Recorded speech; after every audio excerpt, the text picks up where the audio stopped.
Hello friend, स्वागत है आप सभी का हमारे यूट्यूब चैनल बिनर्स एजुकेशन पॉइंट पर। दोस्तों, आज हम चर्चा करेंगे हमारे कुछ पॉलिटी के 3 मार्कर के विषय में। उससे पहले दोस्तों, यदि आपने अभी तक हमारा यूट्यूब चैनल सब्सक्राइब नहीं किया है तो सबसे पहले आप हमारे यूट्यूब चैनल को सब्सक्राइब कर लीजिए। साथ ही साथ बेल आइकन को प्रेस कर लीजिए ताकि हमारे चैनल से संबंधित कोई भी नोटिफिकेशन आपको त्वरित रूप से प्राप्त हो सके। हमारा आज का पहला 3 मार्कर है न्यायिक व्यवस्था का संरचनात्मक ढांचा। तो न्यायिक व्यवस्था के संरचनात्मक ढांचे के अंतर्गत सर्वप्रथम भारत में एक सर्वोच्च न्यायालय की अवधारणा का विकास किया गया है। अनुच्छेद 124 से लेकर 147 में सर्वोच्च न्यायालय की व्यवस्था की गई है। उच्च न्यायालय का वर्णन किया गया है अनुच्छेद 214 से लेकर 231 में उच्च न्यायालय का वर्णन किया गया है, जो कि लगभग प्रत्येक राज्य में उच्च न्यायालय होते हैं। भारत में कुल 25 उच्च न्यायालय हैं और एक सर्वोच्च न्यायालय है। इसके पश्चात है अधीनस्थ न्यायालय। तो अधीनस्थ न्यायालय का वर्णन किया गया है अनुच्छेद 243 से 237 के बीच अधीनस्थ न्यायालय का वर्णन किया गया है। इसके बाद कुछ अन्य न्यायालय होते हैं जैसे कि मुंसिफ न्यायालय आदि।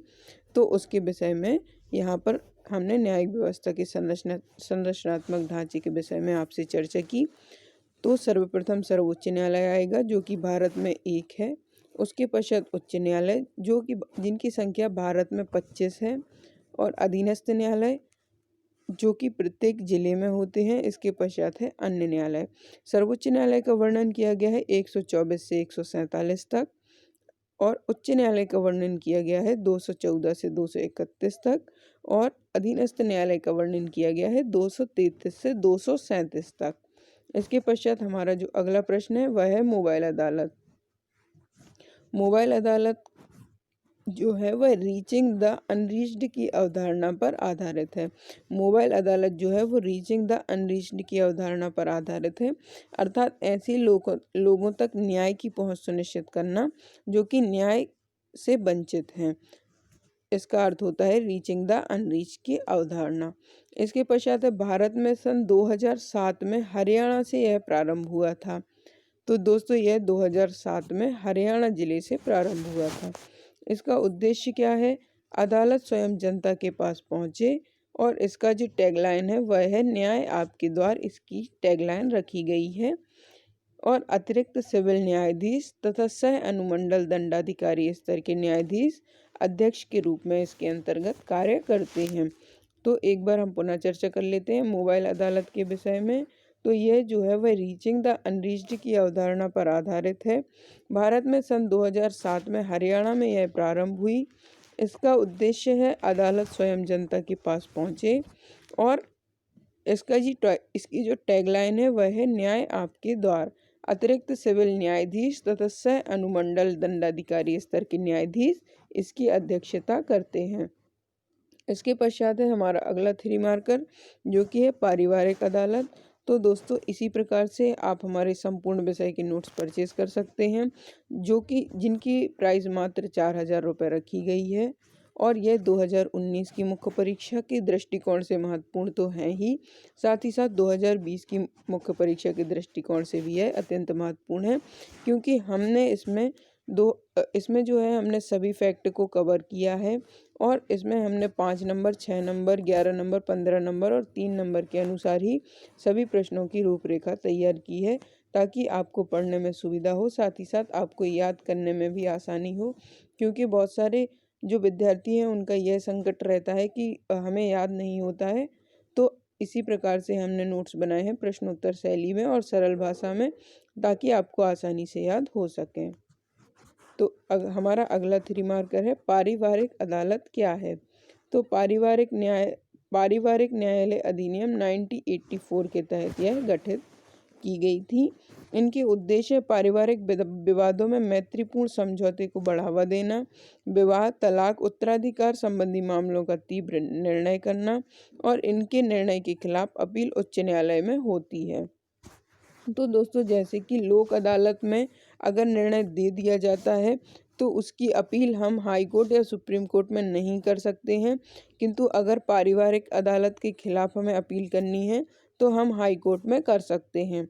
और यह जो पारिवारिक अदालत है, यह पारिवारिक न्यायालय अधिनियम 1984 के तहत गठित है। इनके उद्देश्य हैं पारिवारिक विवादों में मैत्रीपूर्ण समझौते को बढ़ावा देना, विवाह, तलाक, उत्तराधिकारी आदि मामलों का तीव्र निर्णय करना। दोस्तों, अगर आप वीडियो की फ्री पीडीएफ प्राप्त करना चाहते हैं तो आप हमारे टेलीग्राम चैनल के माध्यम से जुड़ सकते हैं। बिनर्स एजुकेशन पॉइंट के नाम से ही हमारा टेलीग्राम चैनल है, जिसके माध्यम से आप जुड़ सकते हैं और फ्री कंटेंट प्राप्त कर सकते हैं। और 2020 की प्रारंभिक परीक्षा को दृष्टि में रखते हुए हमारे टेलीग्राम चैनल के माध्यम से आपको प्रतिदिन 8 से 10 डेली क्विज का अभ्यास कराया जाता है। उसमें भी आप पार्टिसिपेट कर सकते हैं और अपनी जानकारी का मूल्यांकन कर सकते हैं, या फिर आप अपनी तैयारी का मूल्यांकन क्विज के माध्यम से कर सकते हैं। और ये अगर आप विस्तृत लेवल पर अपनी तैयारी का मूल्यांकन करना चाहते हैं तो आप हमारी 2020 की प्रारंभिक परीक्षा की टेस्ट सीरीज को ज्वाइन कर सकते हैं।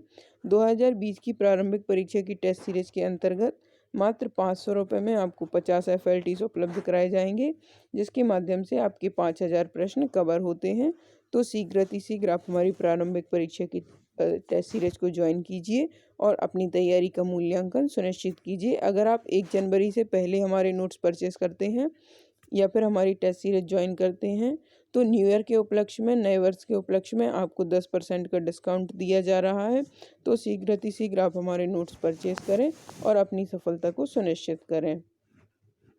इसके पश्चात है हमारा अगला 3 मार्कर, त्वरित न्यायालय क्या है। तो 11वें वित्त आयोग की सिफारिश पर इनका गठन हुआ था। त्वरित न्यायालय का गठन हुआ था 11वें वित्त आयोग की सिफारिश पर। इनका उद्देश्य क्या है, तो उद्देश्य अधीनस्थ न्यायालय में लंबित पुराने मामलों की एक निर्धारित समय सीमा के भीतर निपटाना त्वरित न्यायालय का एक प्रमुख उद्देश्य रखा गया है। इसकी पहली बार स्थापना कब हुई थी, तो 2000 में इसकी पहली बार स्थापना की गई थी। और जस्टिस डिले और जस्टिस डिनाइल की संकल्पना को ख़त्म करने के लिए त्वरित न्यायालय की संकल्पना को बल दिया गया था। और करंट से जोड़ने के लिए आप इसमें एक पॉइंट और इनपुट कर सकते हैं कि हाल ही में पॉक्सो अधिनियम के तहत लंबित मुकदमों की सुनवाई हेतु इसका गठन किया गया था। एक बार हम पुनः चर्चा कर लेते हैं त्वरित न्यायालय के संबंध में। तो 11वें वित्त आयोग की सिफारिश पर इनका गठन किया गया था। उद्देश्य अधीनस्थ न्यायालय में लंबित पुराने मामलों की एक निर्धारित समय सीमा के भीतर निपटाना। जो भी अधीनस्थ न्यायालय में लंबित पुराने मामले होते हैं तो उनको एक निर्धारित समय सीमा के अंदर निपटाने के लिए त्वरित न्यायालय का गठन किया जाता है। 11वें वित्त आयोग की सिफारिश पर इसका गठन का प्रावधान किया गया है। पहली बार इसकी स्थापना वर्ष 2000 में की गई थी। और इसमें एक महत्वपूर्ण फैक्ट यह है कि जस्टिस डिले और जस्टिस डिनाइल की संकल्पना को खत्म करने के लिए त्वरित न्यायालय की संकल्पना को बल दिया जाता है। और हाल ही में पॉक्सो अधिनियम के तहत लंबित मामलों की सुनवाई हेतु इसका गठन किया गया था। तो आप देख सकते हैं कि किस प्रकार से हमारे नोट्स बनाए जाते हैं। बहुत ही बिंदुवार हमारे नोट्स रहते हैं और जिनमें आपको याद करने में अत्यंत सुविधा होती है। साथ ही साथ आपको एक ही बार में याद करने के लिए यह अत्यंत महत्वपूर्ण है, क्योंकि मुख्य परीक्षा के लिए बहुत ही कम समय बचा है। तो आप शीघ्र हमारे नोट्स परचेस करके अपनी सफलता को सुनिश्चित कर सकते हैं। और मुख्य परीक्षा में 850 से अधिक नंबर लाने के लिए हमारे मुख्य परीक्षा के नोट्स अत्यंत कारगर आपके लिए सिद्ध होंगे।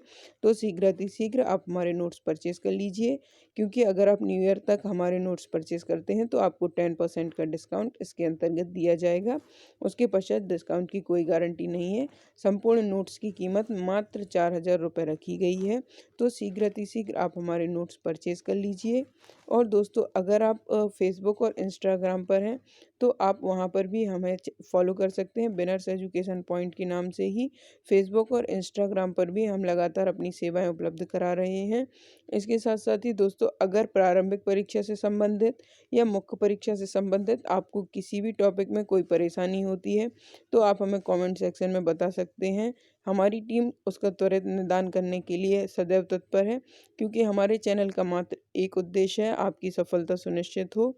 और दोस्तों, जो लोग भी 2020 की प्रारंभिक परीक्षा की तैयारी कर रहे हैं तो उसके लिए 2020 की तैयारी के लिए बुक्स की एक वीडियो हमारे चैनल के माध्यम से अपलोड की गई है, तो उसे भी आप शीघ्र देख लीजिए और जिस भी बुक की आपको ज़रूरत महसूस हो तो आप उसे परचेज़ करके प्रारंभिक परीक्षा में अपनी सफलता सुनिश्चित कर सकते हैं। धन्यवाद दोस्तों, वीडियो को लाइक और शेयर करना ना भूलें, साथ ही साथ चैनल को सब्सक्राइब करके हमारा मनोबल लगातार बढ़ाते रहें।